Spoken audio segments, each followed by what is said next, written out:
Fox News alert, the Epstein blast radius is expanding, and more names added to the list. Larry Summers, a top operative for Clinton and Obama, today announced he's resigning from Harvard at the end of the year after getting exposed in the files. And Bill Gates is saying sorry. In a town hall at his foundation yesterday, he confessed to having 2 affairs with Russian women while married to his now very wealthy ex-wife, and admitted to flying on Epstein's plane and spending time with him in the U.S. and abroad. But he maintains he did nothing illicit. The billionaire said he met with Epstein starting in 2011, years after Epstein had pleaded guilty in 2008 to soliciting a minor for prostitution. Gates said he was aware of some 18-month thing that had limited Epstein's travel, but said he didn't properly check his background. And we're finding out U.S. Virgin Islands Democrat Governor Albert Bryan Jr. apparently gave Epstein special treatment just before his arrest, helping Epstein with a construction problem he had on Pedophile Island. The global fallout continues. Prince Andrew was first. Now his ex-wife is keeping a low profile, bouncing between properties, even checking into one of the world's most expensive wellness clinics. Reports say she maintained contact with Epstein after his release from prison and even introduced him to her goddaughter. The pressure on Andrew isn't going away. Whistleblowers now alleging he spent taxpayer money on massages. Earlier this month, Prince Andrew was kicked out of his home, the Royal Lodge, and he didn't take it too well. According to the Daily Mail, he shouted, "You can't do this to me. I'm the Queen's son." Remember, Andrew stepped back from royal duties in 2019. Why is he still living on royal property? The Times of London obtained a copy of his lease. Apparently, he hasn't paid rent in 2 decades. He's an international embarrassment. Pranksters hung the prince's arrest photo inside the Louvre in Paris.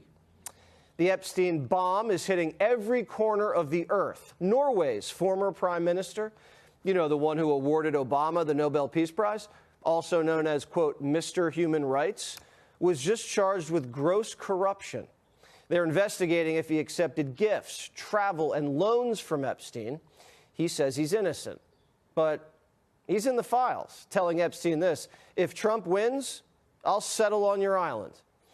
And he just checked himself into a hospital due to the strain arising in the wake of this case. Maybe he could visit Fergie at that wellness hospital. Now, the British government is about to unseal more documents tied to the former ambassador to the U.S., Peter Mandelson, who was arrested in the Epstein investigation. New emails appear to show Mandelson leaking sensitive information to Epstein. He also says he's innocent, but here he is in the files in his underwear. Why do we know so little?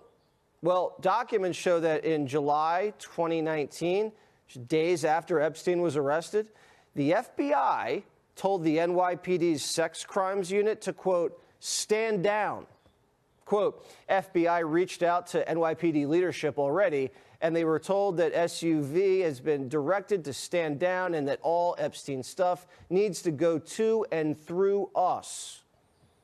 This was right after Epstein was arrested, as New York prosecutors were actively trying to interview victims, build cases, look at co-conspirators. Why cut him out right then?